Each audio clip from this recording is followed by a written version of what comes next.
Bem-vindos a mais um episódio do ImpactaCast e hoje eu quero iniciar um pouquinho diferente, fazendo uma pergunta para você. Aonde está de fato a sua esperança? Você já parou para pensar nisso? Você já parou para imaginar qual que é a sua esperança? O que te move nessa terra? É sobre isso que nós vamos falar hoje. Qual que é a esperança do cristão? Né, Moisés? Fala, Senhor.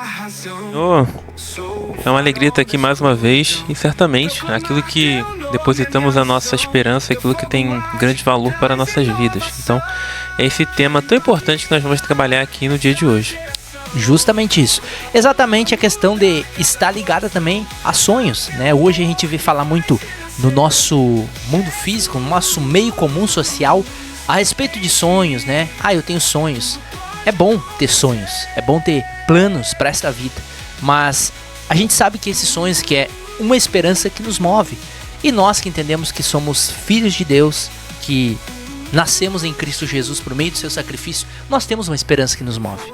São esses assuntos que nós vamos falar hoje aqui de maneira didática, de maneira prática e te pedir, se você ainda não é inscrito no nosso canal, já se inscreve, meu irmão, compartilha esse conteúdo, seja pelo YouTube, seja pela rwpalma.com, fique com a gente até o final, tenho certeza que vai ser esclarecedor, você vai conseguir, talvez se está triste, se está deprimido, novamente ter como se fosse uma injeção de ânimo e ver o que realmente te dá esperança para continuar, para prosseguir, para seguir em frente. Então, como a gente já falou, esse tema é tão importante. Quando eu pensei em montar esse tema, o objetivo justamente era nós pensarmos naquilo que nos move, naquilo que a gente, quando acorda no dia ali, o que a gente vai pensar? Hoje eu vou fazer tais coisas porque eu tenho esse objetivo. É comum isso, a gente acordar cedo e ter um objetivo em mente. E a pessoa vai trabalhar muito porque ela quer conseguir muito dinheiro para construir uma casa, para adquirir um bem, ou ela vai estudar muito porque ela tem o objetivo de passar numa prova. Tudo isso é correto e é igualmente válido. No entanto, quando a gente pensa na nossa vida espiritual, o que é aquilo que nos motiva diariamente quando nós levantamos? Quando nós levantamos da cama pela manhã, o que a gente pensa sobre a nossa vida espiritual? Então, o que eu queria trabalhar hoje é justamente a nossa gloriosa esperança. A esperança do cristão, ela não está nessa vida. Por mais que devemos nos importar com os dilemas aqui presentes, a nossa esperança é além dessa vida. É uma vida eterna com Jesus. E o texto bíblico deixa isso claro em diversos momentos. Então, eu queria trabalhar aqui um conjunto de textos com vocês que vão desde as cartas paulinas até o livro de Apocalipse, que é o livro que verdadeiramente vai ter isso de uma forma muito mais explícita, vai ser um tema muito central dentro dessa obra literária de tamanha importância como o livro de Apocalipse. O apóstolo Paulo, em Romanos 8, que é um tema muito importante, lá no capítulo 18, ele vai falar um pouco dessa nossa esperança. Porque para mim tenho por certo que as aflições deste tempo presente não são para comparar com a glória que em nós há de ser revelada. Aqui já fala muito sobre cada um de nós, porque nós enfrentamos problemas diários, nós enfrentamos aflições. Todas as pessoas, independente de faixa etária, elas enfrentam problemas. E a pergunta é, como é que nós lidamos com isso? Será que nós perdemos o objetivo? Será que nós perdemos o foco da vida no céu quando vemos algum tipo desse problema? O texto bíblico é claro em dizer que tudo isso não se compara com o que nós receberemos com Deus nos céus. Então, é algo que nós devemos pensar. A minha esperança tem sido dessa maneira. Será que o sofrimento que eu enfrento aqui neste mundo, o sofrimento que eu enfrento no meu trabalho, na minha escola, na minha família, será que ele realmente é algo que eu vejo que nem se compara com a glória que há no céu? Ou eu deixo ser levado por essas coisas? Porque o mais natural na nossa vida é deixar ser levado. E quando deixamos ser levado por as coisas, a gente acaba perdendo o foco, perdendo o objetivo. E não tem como chegar no céu se nós não estivermos pensando no céu, se nós não estivermos buscando uma vida de santidade que nos leve até a Nova Jerusalém. É claro que a salvação ela não é por mérito humano, é pelo mérito de Cristo, mas essa esperança tem que estar continuamente presente em nossos corações e que as dificuldades aqui da vida não tirem a gente desse foco tão importante que é a nossa vida com Deus. Não é verdade, Marcelo? Amém. É isso aí, né? Se você talvez está triste, sem vontade, deprimido, pode ser, meu irmão, pode ser que talvez você permitiu, né? Porque tudo é a gente que permite. E assim como é Deus, é a gente que permite que Ele venha até nós também. Porque o nosso Deus é um Deus que nos deu o livre-arbítrio, nos deu o poder de escolha. E tanto o bem quanto o mal, é nós que abrimos a porta para que ele vem. Diferente, claro, de Jesus, que ele vem de maneira mansa, tranquila com seu Espírito Santo. O inimigo não, ele vem arrombando, ele precisa só de uma brecha. Mas eu quero te dizer que tudo que vem até nós, é nós que abrimos a porta, meu irmão.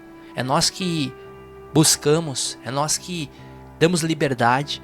E se talvez você permitiu que a tristeza ou a angústia invadiu o teu coração, pode ser por fato de que você está tão envolvida nas coisas deste mundo que perdeu a esperança da vida eterna, que perdeu a esperança da salvação. De fato, não é por nós, não é por mérito nosso, mas é por meio da aceitação de Jesus Cristo nas nossas vidas. E aqui o que a gente cansa, e não cansa de repetir, de falar, que não se trata de placa, de denominações, mas sim trata-se de levar uma mensagem que nos faz ter esperança, que nos faz ter essa busca pela vida eterna, essa busca pelo Jesus que morreu por nós. E eu quero te dizer aqui nesta manhã, nesta oportunidade, volte à essência, volte ao primeiro amor, volte a ter a esperança que outrora você tinha, talvez, em almejar, em querer, mesmo vivendo nesse plano, tendo problemas como todos nós temos. Mas volte à essência de pensar e de imaginar, eu quero morar nesse lugar, eu quero conhecer a Cristo, eu quero ir de encontro a esse Jesus que um dia derramou seu sangue e morreu naquela cruz, naquele calvário, por mim, pelos meus pecados, porque a cruz não era para ele, a cruz era para nós. E se nós estamos aqui hoje, foi porque um homem chamado Jesus Cristo, o próprio Deus, o verbo vivo, vai dizer lá em João no capítulo 1, o verbo vivo de Deus, que desde o princípio de Gênesis estava com a composição da Trindade, esse Deus encarnou em um homem chamado Jesus Cristo, veio, sofreu, teve a sua vida como perseguida em muitos momentos pelos próprios religiosos, pelos próprios que eram seu povo, que eram para o receber. Ele foi perseguido, mas em nada reclamou, em nada desistiu e cumpriu a missão, que foi morrer por mim e por você, para que hoje nós pudéssemos estar aqui. Então, Jesus Cristo, a mensagem que nós levamos vai muito além de uma denominação, meu irmão. Você que está pela rwpalma.com, nosso público variado aqui das 9 cidades da Quarta Colônia, eu quero te dizer que vai muito além de religião. Você que está pelo YouTube, eu quero te dizer que vai muito além do que uma religião. E o que nós precisamos entender e nos adeter, que quando nós tombarmos aqui, para onde nós iremos? É essas reflexões que movem-nos, que fazem-nos crescer. E você, meu irmão, quando você tombar, para onde você vai? Qual que é a tua esperança? Ou a tua esperança está limitada só aqui? Ou a conseguir bens materiais, adquirir uma família, um carro, uma casa, propriedades? Não que isso seja ruim, não. Mas aonde está a tua esperança? Ou você acredita que morreu, acabou, tudo acabou? Então, que fica essa reflexão no dia de hoje. Mas nós queremos aqui te dizer que a esperança do cristão, a esperança desse que professa essa fé que nós falamos, é um dia, mesmo tombando aqui, partindo para a eternidade com Cristo. E foi justamente isso que o apóstolo Paulo fala aos irmãos de Filipos, dando essa orientação. Não deixe que as aflições, que os enredos da vida venham a te colocar dentro de um embaraço, meu irmão, que faça você desvanecer e perder essa esperança. Exatamente, então a gente precisa sempre ter isso em mente. Às vezes tem aquela ideia do aproveite o hoje é importante, só que aí você não pensa no futuro. E o futuro é importante para que nós pensamos em tudo na vida. O jovem que vive uma vida desregrada, que não estuda, quando chegar na época dele entrar no mercado de trabalho, ele não vai conseguir fazer nada muito competitivo, porque ele não planejou o seu futuro. E que possamos planejar o nosso futuro, da nossa vida espiritual, para que nós possamos, no final de tudo, morar eternamente com Jesus. Não vale a pena viver uma vida de riquezas, uma vida de grandeza, de poder, para chegar no final e a gente ficar a eternidade separada de Deus. Isso não vale a pena. Certamente é uma vida que além de não agradar a Deus, ela não nos trará a felicidade verdadeira. Porque o dinheiro, as coisas que nós temos aqui, trazem felicidade? Trazem, mas num quesito temporário. Você vai conseguir ali ficar feliz, extasiado num determinado momento. Mas depois vem aquela depressão, vem aquele vazio que verdadeiramente mostra que falta algo nessa vida. Essa vida precisa de algo. E esse algo verdadeiramente a gente só consegue completar, a gente só consegue realmente ter uma vida plena quando nós nos encontramos com o Senhor Jesus Cristo. O apóstolo Paulo continua seus conselhos, né, no capítulo 3 da carta aos irmãos em Filipos, no versículo 20 e 21, ele vai deixar bem claro sobre a nossa cidadania, onde nós vamos morar realmente. A nossa cidadania, porém, está nos céus, de onde esperamos o Salvador, que transformará o nosso corpo abatido para ser conforme o seu corpo glorioso. Isso aqui é uma esperança muito grandiosa, porque hoje, por mais dinheiro que você possa ter, você não consegue vencer a velhice. Você pode até usar vários produtos plásticos, fazer várias cirurgias, aplicar botox, aplicar um monte de coisa. Dependendo da situação, pode parecer uma coisa bem bizarra que vai ficar. Mas dependendo do caso, você pode até rejuvenescer um pouco. Ou aparentemente estar mais jovem, porque você não está mais jovem, né? Você está se enganando para dizer que você não está envelhecendo. Mas não adianta, o tempo passa para todo mundo. Chega uma hora que isso não vai mais surtir tanto efeito e as marcas da idade começarão a aparecer. Porque o nosso corpo, ele é frágil, ele é um corpo mais frágil, mais abatido, ele vai sofrendo os efeitos do tempo, ele vai sofrendo os efeitos das doenças e vários outros efeitos aí que nós estamos sujeitos por conta da limitação que nós temos no nosso corpo mortal. Agora, Cristo aqui, através do apóstolo Paulo, vai dizer pra gente que o próprio Deus vai transformar o nosso corpo abatido em um corpo glorioso. Jesus, quando ele aparece aos discípulos, ele está com o corpo transformado, ele está com o corpo glorioso, ele está com o corpo não mais sujeito às limitações desse mundo. E é esse corpo que eu e você teremos. Nós teremos esse corpo. Então, isso tem que trazer certa esperança aos nossos corações. É algo muito grandioso quando a gente pensa que tem muitas coisas hoje, por mais poderosa que uma pessoa seja, ela não consegue resolver todas as doenças. Tem muita gente que é muito rica, é muito poderosa, mas infelizmente acabou ficando sujeita às limitações do corpo. Acho que um exemplo bem marcante, bem tocante, é o caso do autor Bruce Willis, que foi cometido de afasia, que é uma doença bem pesada no quesito neurológico, e ele infelizmente está num quadro quase de demência. E é muito triste a gente ver um ator que na década de 90 se destacou tanto em tantos filmes, marcou muitas pessoas com sua atuação, o seu jeito mais engraçado, divertido ali de atuar, né? Mas infelizmente ele também ficou sujeito às limitações do tempo. Não importa a classe social, não importa o seu poderio econômico, né? Nós estaremos sujeitos a essas limitações. Só teremos esse corpo glorioso se rendermos nossa vida ao poder do Senhor Jesus Cristo. Então que você não coloque a sua esperança em coisas vãs, que você não coloque a sua esperança em coisas que eventualmente são passageiras, em coisas que aparentemente são boas, mas no fim não trarão a felicidade verdadeira. Que possamos verdadeiramente colocar nossa esperança no poder de Deus, e que Ele possa sempre se manifestar através das nossas vidas. Amém. É justamente essa questão que nós temos que entender, né? A nossa cidadania, ela não está limitada aqui, esse plano. Enquanto que hoje a gente vive poucos anos, se for comparado aí, até mesmo os nossos irmãos que vieram antes de nós, né, que viveram muito mais, principalmente os heróis da fé, os grandes homens de Deus. Hoje a gente vive um tempo muito pequeno com relação a isso.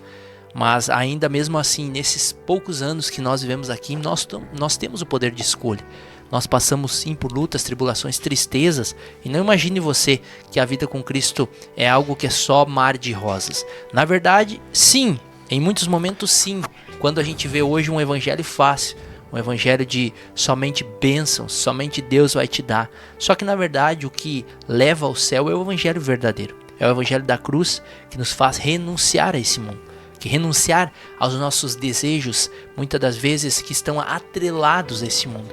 E este evangelho não é um evangelho fácil de se viver, porque quando nós assumimos esta postura diante do mundo e também diante do mundo espiritual, porque no mundo espiritual não existe tempo, é algo que é atemporal. O nosso Deus é um Deus atemporal. Isso fica escancarado quando você se posiciona aqui, nesse tempo, nesse plano material. Há um posicionamento também no mundo espiritual. E o inimigo das nossas almas, ele vê, ele contempla este posicionamento. E desde então, as lutas irão se levantar porque você assumiu o seu papel e a sua identidade em Cristo. Porque o que acontece? De que, ao contrário que muitas pessoas pensam, não, agora eu aceitei a Cristo, eu estou guardado 100%. Você de fato está, como disse lá em Salmo 91. Mas o fato de vir as lutas, as tribulações, é porque verdadeiramente agora você começa a apresentar resistência e ameaça ao reino das trevas. Exatamente o que vai falar lá em Apocalipse. O diabo será lançado no lago de fogo e será atormentado dia e noite para todo sempre. Ele sabe qual que é o seu fim. Ele sabe, não só ele, mas os seus trabalhadores, né, os que andam junto com ele, uma terça parte que caiu do céu, que se rebelou contra o Criador, sabe de qual é o seu fim. E o objetivo dele, nessa terra, nesse plano, é pegar a criação, que é algo perfeito que Deus criou. Pegar esta criação, diminuir esta criação como um meio de envergonhar, ou de até mesmo imaginar, né, a humilhar a Deus e fazer separação entre Deus e os homens. Mas graças a Deus que essa mensagem, que essa esperança chegou até nós pelo intermédio do apóstolo Paulo, por intermédio dos discípulos da igreja primitiva.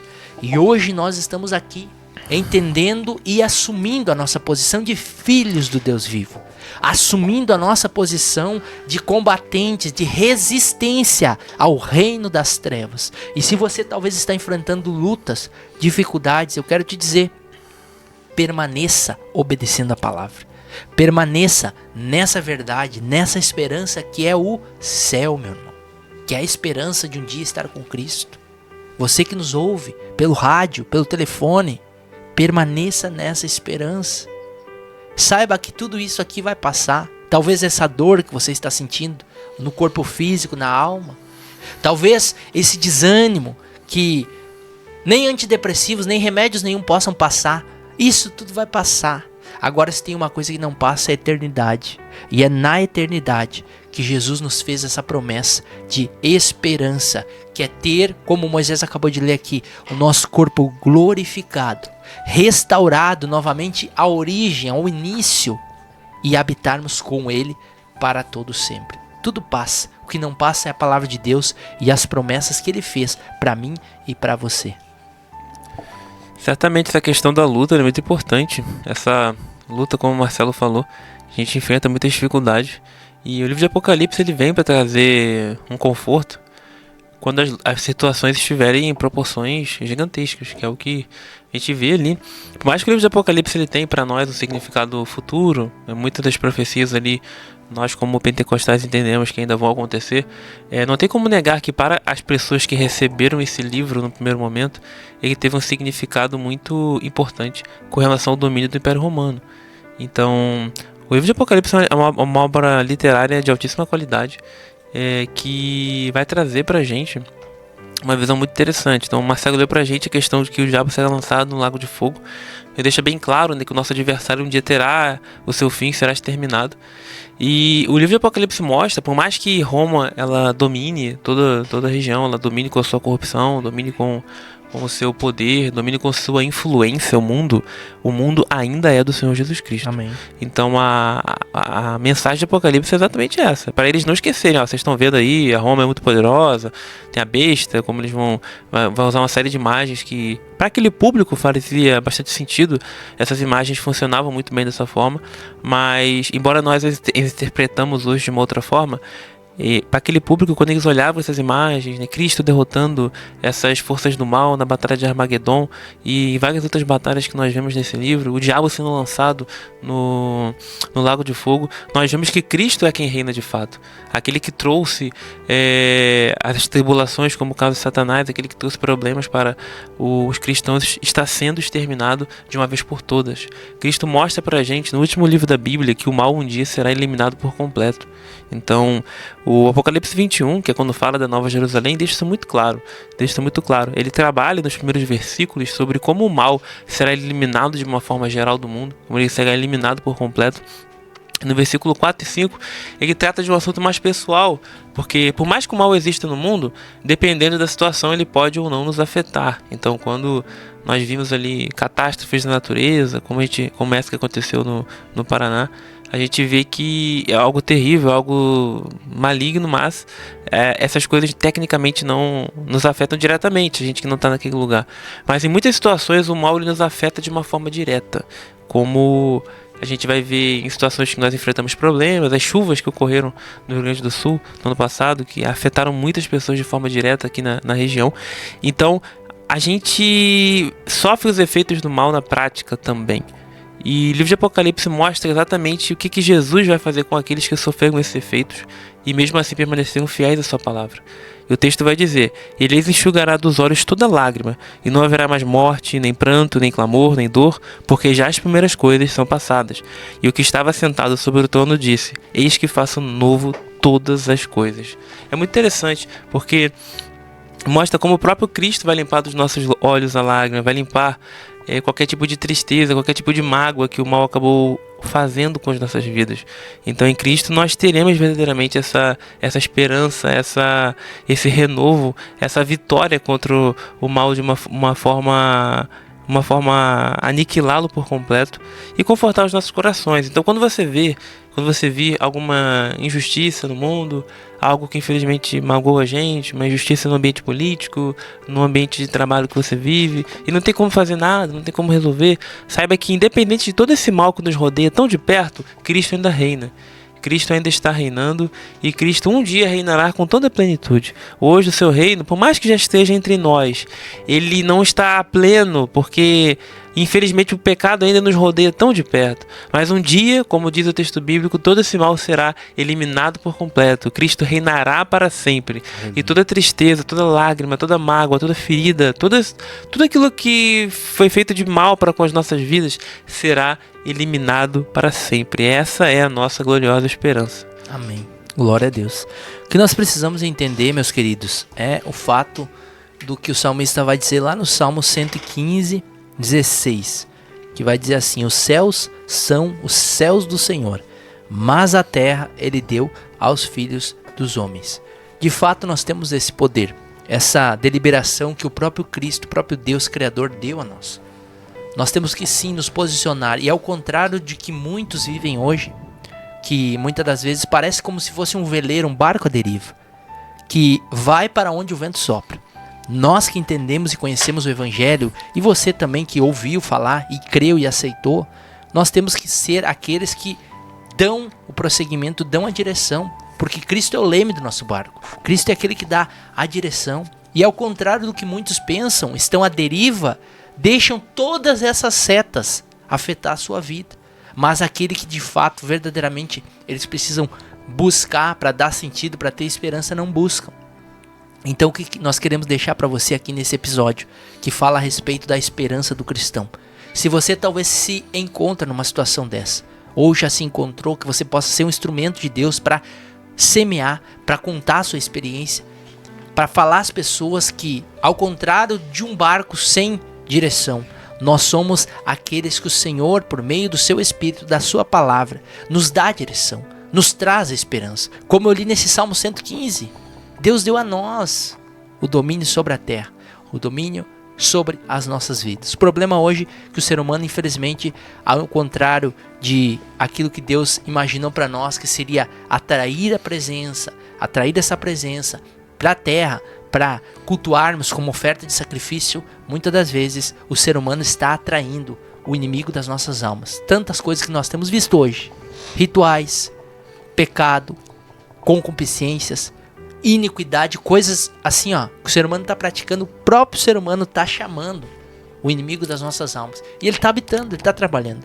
Então, faça o contrário como cristão, você como servo de Deus, como aquele que aceitou e nasceu de novo como uma nova criatura. Atraia para a terra a presença de Deus. Quando nós atraímos a presença, tudo começa a mudar.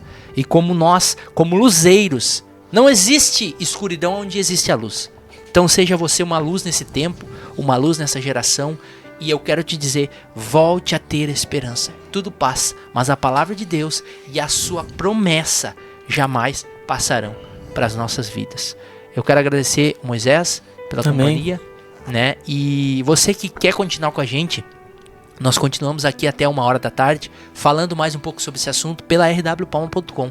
Tá o link na nossa bio do YouTube, também aí nas redes sociais, rwpalma.com. Você pode acessar tanto pelo celular quanto pelo computador, continuar ouvindo essa conversa, esse papo, não só isso, mas também ouvindo louvores que vão edificar a sua vida. Mais uma vez te peço, se inscreve no canal se você não é inscrito. Se Deus quiser, estaremos novamente com um novo episódio aqui no domingo a partir do meio-dia. Que Deus abençoe a sua vida. Valeu, Moisés. Amém. Deus Seguimos abençoe. juntos aí até o fim.